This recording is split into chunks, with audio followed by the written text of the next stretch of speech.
Olá, amigos do Releitura. Hoje estamos aqui dentro de uma sala de cinema com o Toninho Campos, convidado dessa semana, dono do Cine Roxy. Seja bem-vindo, Toninho. Obrigado, Gustavo.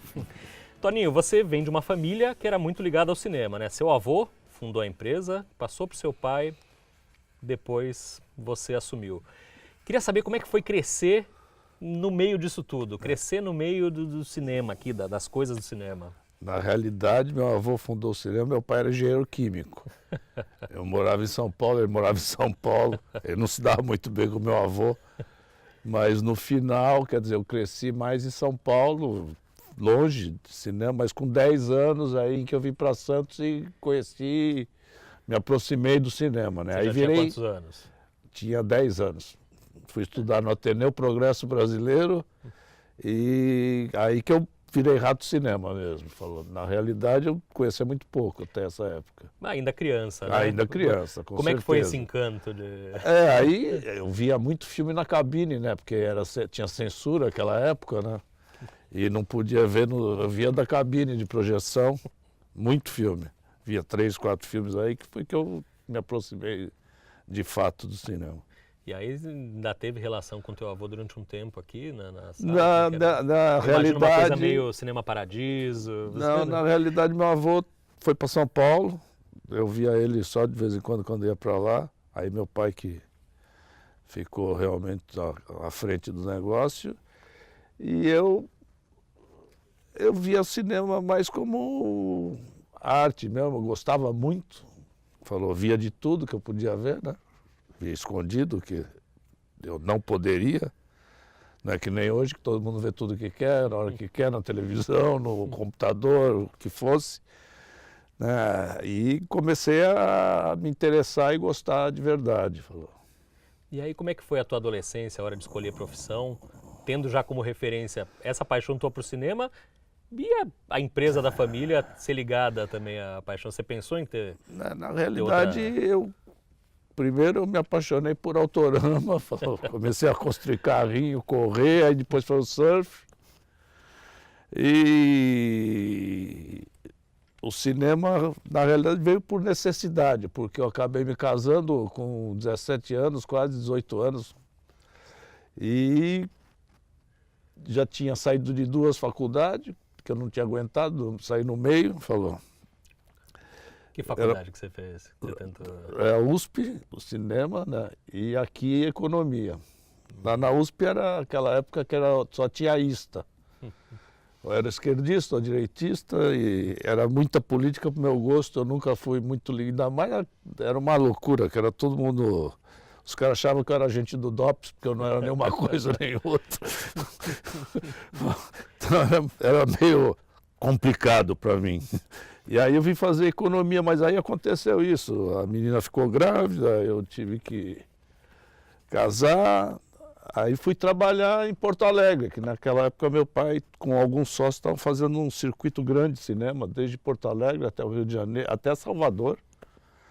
Eu fui morar em Porto Alegre para tomar conta dos cinemas lá, mas eu não sabia de nada, né? Comecei a aprender tudo zero. Só tinha experiência como espectador mesmo, exatamente, né? E trabalhar em Bomboniere, que eu ganhava um dinheiro extra trabalhando em Bomboniere aqui, mas que na realidade nem era do meu pai, porque naquela época o cinema era um negócio tão bom que eles alugavam as Bomboniere para outros. Achava que dava muito trabalho e pouco dinheiro. E, então eu aí comecei em Porto Alegre, depois fui para São Paulo, morei em Juiz de Fora, Salvador, tudo trabalhando com cinema, mas cinemas da rede já do teu não, pai. não. Aí você... essa experiência do meu pai com esse grupo durou uns 2 anos. Aí eu conheci o Chico Verde, que era um dos sócios da Condor Film, não era mais sócio, porque tinha perdido a parte dele. E meu pai só me deu um conselho quando eu fui para São Paulo. Quando o Chico Verde passar numa calçada, você atravessa, nem cumprimenta ele, que ele vai te enganar. E aí eu fui ser sócio do Chico Verde. Aí nós arrendamos uma parte dos cinemas do meu pai, aí pegamos Juiz de Fora e São Paulo, eu fui morar em Juiz de Fora, ficava morando em Juiz de Fora e São Paulo, tomando conta desse circuito. Aí foi até o dia que o Chico Verde resolveu fazer o que meu pai sempre disse, aí eu acabei voltando. Voltou para Santos. Mas eu aprendi mais com o Chico do que com o meu próprio pai, de trabalhar em cinema. Quem me ensinou tudo mesmo foi o Chico. Vou abrir um parênteses aqui. O público de cinema de outras cidades é realmente diferente do público de Santos? Cada cidade tem uma característica. Santos, todo mundo fica impressionado se vier aqui, ficar um dia vendo o público, com a quantidade de público adulto que tem em Santos. Todo mundo, é tipo o único lugar que eu vejo uma comparação seria o Rox do Rio de Janeiro, ali em Copacabana, que tem esse mesmo perfil de público. Porque cinema é hábito, né, Gustavo? E na maioria das cidades, o cinema ficou numa situação tão ruim, tão ruim, tão ruim, que o público perdeu o hábito, o que não aconteceu em Santos. Que continuou esse hábito. Falou, Santos era uma cidade que antigamente fazia mais público que Campinas, fazia mais por Curitiba. Dizem que proporcionalmente ainda faz.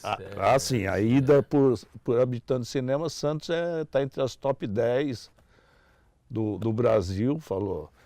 Perde tipo para Barueri, porque Barueri ou Itajaí são...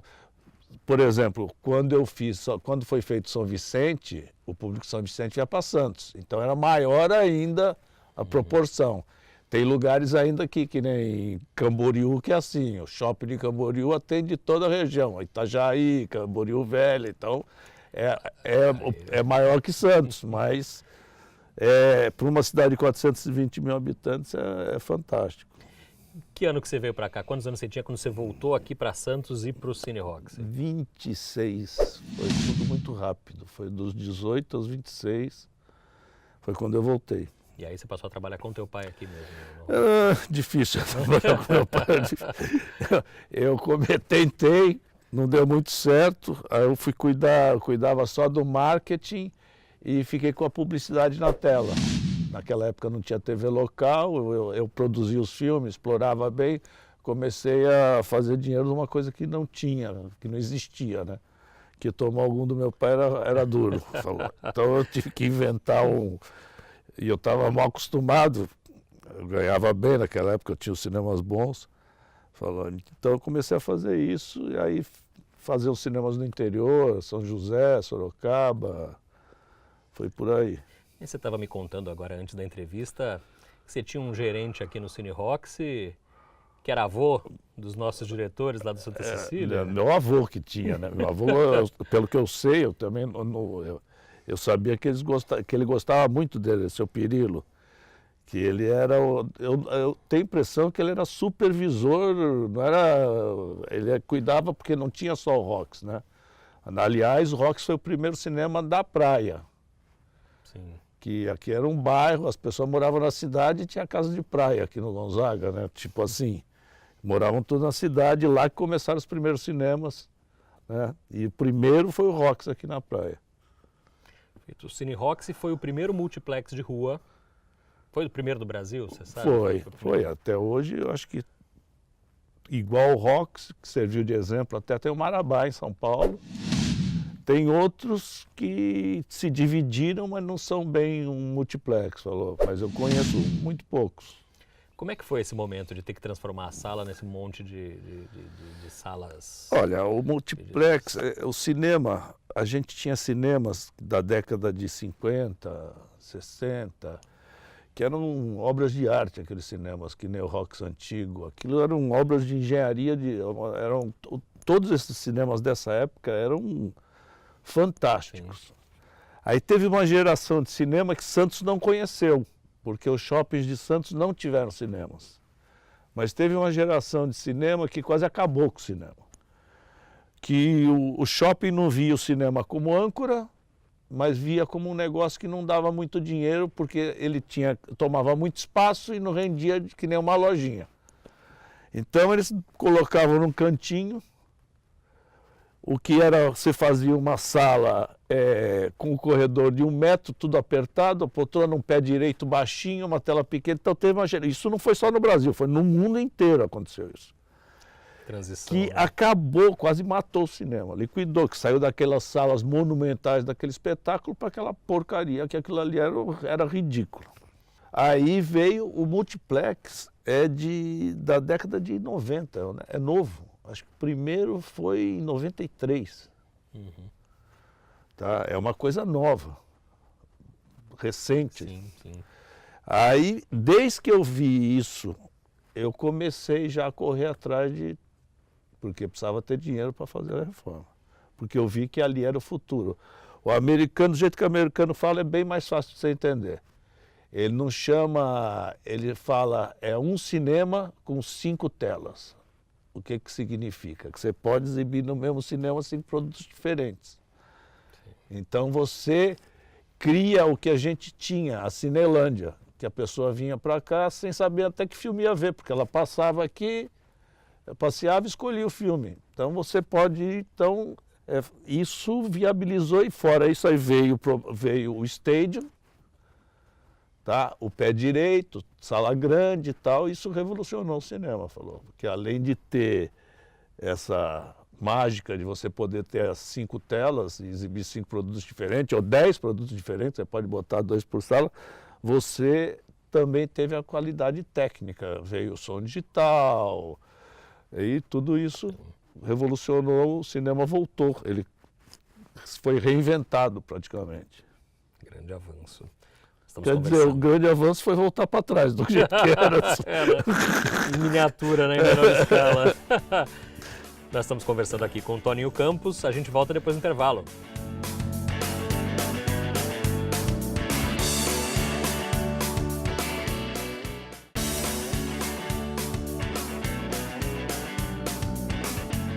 Olá, estamos de volta com Releitura, hoje com o Toninho Campos.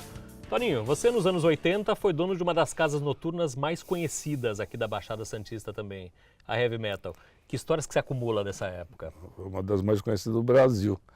Essa época, Santos acho que só perdia para show para o Rio e São Paulo. O Heavy Metal foi uma coincidência feliz, né? Porque eu fiz o Heavy Metal que eu tinha vindo de Londres e pensando em trouxe um telão, naquela época que a gente chamava, lá do Cabo Canaveral, falou, era um monstro, com 3 tubos, 3 cores, era um monstro que era para explorar esse telão. E com medo eu tinha técnicos e tal, era também uma casa de show, mas basicamente era para ser apoiada no telão. Mas eu tinha bateria, as caixas de palco e tal, para as bandas poderem se apresentar sem trazer o equipamento. E eu trouxe o engenheiro de São Paulo para ligar o telão e ele ligou, só que ele não perguntou qual era a voltagem aqui. Ele ligou direto e queimou antes de abrir a casa. E eu fiquei sem... O telão teve que voltar, aqui não se consertava, tive que mandar ele de volta para os Estados Unidos para consertar. E aí eu parti para os shows. E por uma coincidência, era 83. Explosão era a explosão do rock nacional. Eu conheci o Paralamas na rádio aqui, trazendo as fitinhas dele para fazer a divulgação. Aí começou Paralamas, Lobão, Kid de Abelha, Léo, João Penck, seus miquinhos, eles vieram, a maioria era do Rio de Janeiro. São Paulo tinha o Ira, Titãs do Iê, Iê, Iê, que era no começo, Traje a Rigor, mas a maioria das bandas eram do Rio, eles vinham tudo do Rio. Eu gastava mais de PTA, de ponte aérea, né, do que de cachê. O Barão Vermelho ele fez o último show da carreira com o Cazuza na Heavy Metal, né? No Caiçara. No Caiçara? O Heavy Metal ficou pequeno para essas bandas começaram depois do Rock in Rio, principalmente, 85, né? Foi o primeiro Rock in Rio. Aí eu fui pro 15 e depois eu fui pro Caiçara. 15 já cabia umas 1.500, 2.000 pessoas, 2.500 pessoas. Aí o Caiçara já era para 6.000 pessoas. Caramba. E aí, como é que foi esse show? Você lembra de alguma coisa? Já era uma despedida de fato? Não, o show, na realidade, o empresário me ligou cancelando o show, porque a banda tinha acabado, né? Mas como eu tinha feito o primeiro show do Barão no estado de São Paulo, no Heavy Metal, falou, Eu gritei com ele, eu entendi direito que ele estava perdendo mais do que eu, não adiantava gritar com ele. Aí ele falou que o Barão ia continuar, mas sem o Cazuza, eu falei, aqui não vai rolar sem o Cazuza. Eu já estava com 3.500 ingressos vendidos. Caramba. Aí eu liguei pro Cazuza, liguei pro Frejá, falei, se o Cazuza viesse, se eles vinham, se eu convencesse o Cazuza, ele falou que tudo bem. Aí eu fui pro Rio e peguei o Cazuza e vim com ele. Eu prometi pro Cazuza que eu fazia o primeiro show solo dele, né? Que foi o Exagerado, a música que ele lançou sozinho. Cumpri. E ele veio e fez o show. Mas ele veio no outro ônibus, ficou... Quando ele entrou no palco, o baterista tentou dar uma cusparada nele, eu segurei com a mão aqui, falou... Os anos 80. Foi a noite, ninguém sabia que a banda tinha acabado. Quando acabou, que eu tirei o Cazuza do palco, eu levei ele para o camarim, botei ele no carro, agradeci, despedi dele, e eles ficaram lá, o Frejá com a banda. Eu não escutei o que ele falou, mas dizem que ele falou que agora que esse viado saiu do palco, que eu quero dizer para vocês que a banda continua, e que tarará, tarará, e começou a cantar. O público ficou estupefato e passou um clima, começou a... Eu sei que quando eu cheguei estava quebrando o pau para tudo quanto era lado, falou. Foi a primeira vez, eu trabalhava com 60 seguranças, né? E um chefe para cada 10. Foi a primeira vez que eu vi meus seguranças apanhando. Ficou um clima muito tenso, muito ruim. Você vê como é que é a coisa. Passou aquela coisa que estava em cima do palco, passou para as pessoas que estavam lá. E aí você fez também o primeiro show solo do Cazuza. Fiz. O primeiro show solo dele foi no Caiçara também. Eu via os discos antes dele sair, né? E eu vi o disco do Bobão, Revanche, que ia sair. Falei, agora ele vai estourar. E eu calculava assim, porque o disco sai, tem uma música de trabalho, dali uns 2, 3 meses ele solta a segunda música, aí fica mais sólido. Então eu calculava o tempo e marcava o show para aquela data e pagava antes, que era muito mais barato. Eu contratava antes, que estava barato. Quando chegasse naquela data já estava o dobro do cachê, ou 3 vezes o cachê. E eu fiz isso com o Lobão. Só que aí ele foi preso. E a gravadora segurou o disco. E ele ficou lá um tempinho, atrasou tudo. Quando chegou, que ele saiu, ligou, escuta, o show tá de pé, né? Eu falei, disse não para ele, né? Falei, tá. Aí eu falei, que diabo, o que eu vou fazer agora? Saiu a música, começou a tocar a primeira música. Mas... Foi o período mais criativo dele, né? Aquele disco era uma coisa. E eu falei, o que eu vou fazer? Aí fui para São Paulo, contratei o Betinho Rivera, meu amigo da PAN, e trouxe o Tatá e o Escova para fazer os comerciais de rádio, né, que eu tinha naquela época, imitando aquele que ele imitava de polícia lá, que falava... O Gil Gomes. Gil Gomes. Era para dizer para ninguém ir no show do Lobão, que ele era um maconheiro e tal, não sei o que lá, eu sabia que a molecada ia ficar instigada para ir. No final eles imitaram o Caetano, o Papa, fizeram uns 10 comerciais, nós fizemos no estúdio do Blow Up aqui, falou. E, botou 6.000 pessoas no show do Lobão, foi um escândalo, falou. E eu salvei a pátria desse jeito, falou. Teve outra confusão também com o Renato Russo? Abandonou o palco num show teu? Como é que foi isso? Não, isso era uma coisa que já estava... Desde o primeiro show que eu fiz com ele, eu sabia que isso ia acontecer um dia. Porque no primeiro show eu dei uma dura nele, porque ele falou que se alguém jogasse uma lata de cerveja, ele saía do palco. E eu falei que ele não ia nem subir. Então, e no final, a empresária daquela época era a mulher do Dado, a Fernanda, falou... E eu só dei aquela para a Fernanda enquadrar ele e deixar de ser, coisa que ele nunca deixou de ser, metido daquele jeito. E ele foi me pedir desculpa e tal, mas aí cresceu, né? Fez sucesso, era só o começo, ele estava fazendo show, ele e o Kiko Zambianchi, naquele dia, eram dois. Mas eu sempre soube que ia ter volta um dia, falou. Um dia ele deu a volta. Mas fiz muito show com ele, muito legal, era muito amigo da banda, com ele sempre teve um estranhamento. É isso aí, histórias saborosas com o convidado de hoje, Toninho Campos. O Releitura volta depois do intervalo.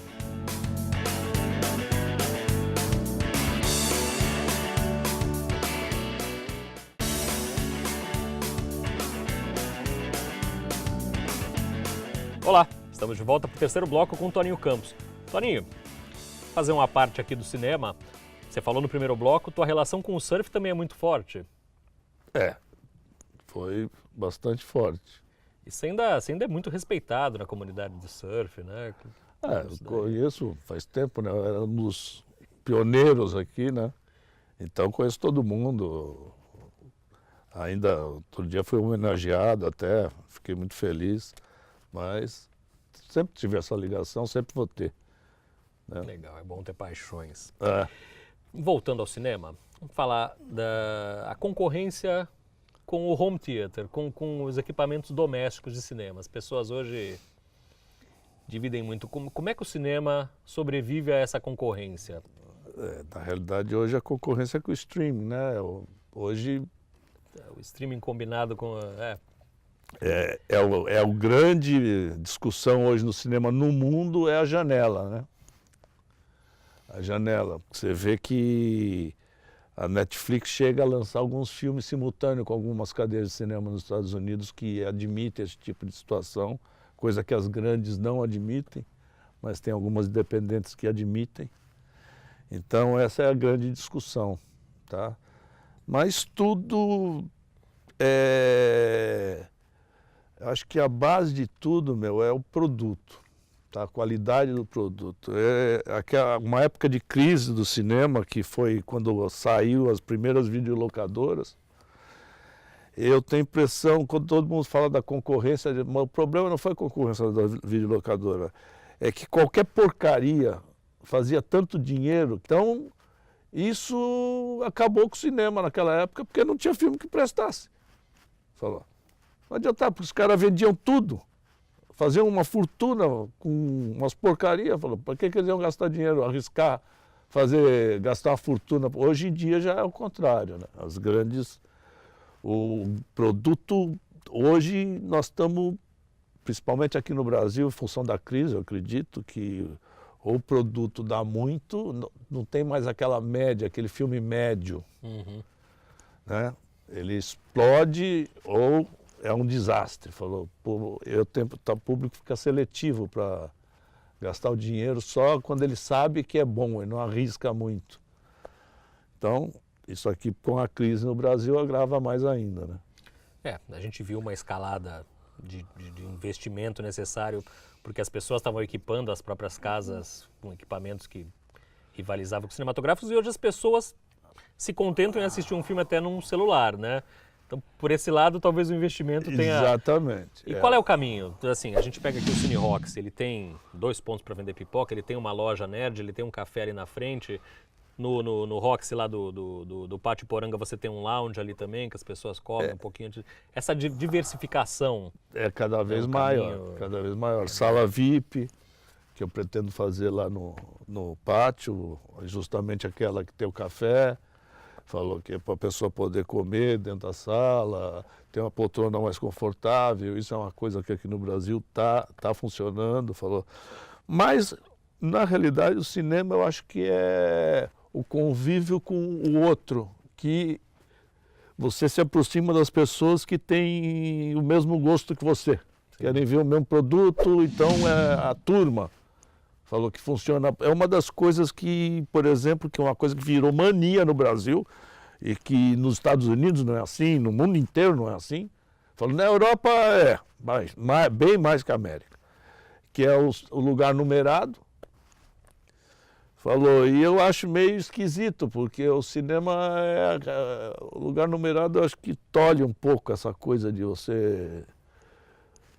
encontrar o outro, interagir com o outro. Eu resisto um pouco, até hoje eu tinha resisto pensado um por pouco. esse lado, mas É, boa, né? A gente falou de diversificação, a diversificação também em relação à programação, né? Os cinemas de um tempo para cá, o Roxy faz muito isso. Além dos filmes, exibe balé, exibe final de campeonato, exibe final de novela. eu esperava que isso tivesse mais adiantado ainda. Eu esperava de verdade que isso fosse uma coisa, por exemplo, eu exibi o Game of Thrones, o último capítulo. Não cobrei ingresso, porque não tem direitos para isso, né? Mas eu esperava que esse tipo de coisa tivesse muito mais adiantado, que é uma das vantagens da digitalização, Sim, é claro. essa. Mas não tem uma conversa para que isso fique, para que vocês possam ter lucro com isso também? É complicado, meu. No começo parecia que a coisa, eu passei jogo de tênis, basquete, essas coisas hoje não tem mais. Sobrou a UEFA, o balé, o futebol, só a UEFA. É o final do... A NFL. O que faz mais sucesso de todos é aquele NB, o dos joguinhos, o campeonato de jogo de League of Legends. League of Legends. Esse é o que mais sucesso faz. Tu vê o que eu digo da molecada da torcer junto, interagir junto. Falou, eles ficam 6 horas no cinema, torcendo, interagindo. Eu acho muito legal. Eu tenho a impressão que vai... Eu acho que falta, na realidade, falta um parceiro, uma empresa forte para trazer esses eventos, para bancar esse tipo de evento, falou. Que muitas tentam, mas sem ter suporte suficiente para bancar isso de verdade, que o começo deve ser difícil, mas tenho certeza que vai dar certo em seguida. Vocês também exibem todo ano o Oscar aqui, né? Também, exatamente. Bem legal. Eu queria terminar esse bate-papo, Toninho, fazendo um bate-bola rápido. Falasse de um filme preferido, teu filme preferido, cara que já deve ter visto milhares de filmes, e o porquê. Eu gosto, meu filme preferido é o Doutor Fantástico, marcou muito. Stanley Kubrick. Stanley Kubrick. Todos os filmes do Kubrick, para mim, são os preferidos, mas esse aí me marcou por causa que nem todo mundo vivenciou isso, mas a gente já viveu uma época que o mundo podia se explodir de um dia para o outro, né, meu? Com o perigo da guerra atômica. E esse Vamos um filme... pouquinho, né? Mas... hoje em dia eu acho que não corremos aquele risco. Bom, agora com o Trump né? tem louco para todos os gostos agora. Mas nós corremos realmente um risco grande, o filme trata disso, falou, então me marcou demais esse filme aí por causa disso. E ele tá e é o meu ator preferido que trabalha também, que ele faz 8 ou 12 papéis diferentes, o Peter Sellers, né? Esse é um monstro. A atriz preferida? Katharine Hepburn. Aí eu vou te perguntar de um sonho realizado e um sonho que você ainda quer realizar. Um sonho realizado é aqui o multiplex aqui, que foi duro realizar. Não foi fácil, não. E o que eu quero realizar é ir morar numa praia ou no sítio ainda. Esse eu quero realizar. Não sei direito se ainda legal seria um sítio na praia, mas é uma coisa complicada. E eu vou encerrar com a pergunta que eu faço para todos os convidados. É o Toninho definido pelo Toninho. Não desiste nunca. Perfeito. A gente teve o grande prazer de receber aqui esse grande contador de histórias, figura ímpar, grande amigo. Toninho. Obrigado, Gustavo. Muito obrigado. Foi um prazer ter você aqui. Obrigado. Espero te receber outras vezes. Legal. Obrigado. Legal. O Releitura volta na próxima semana.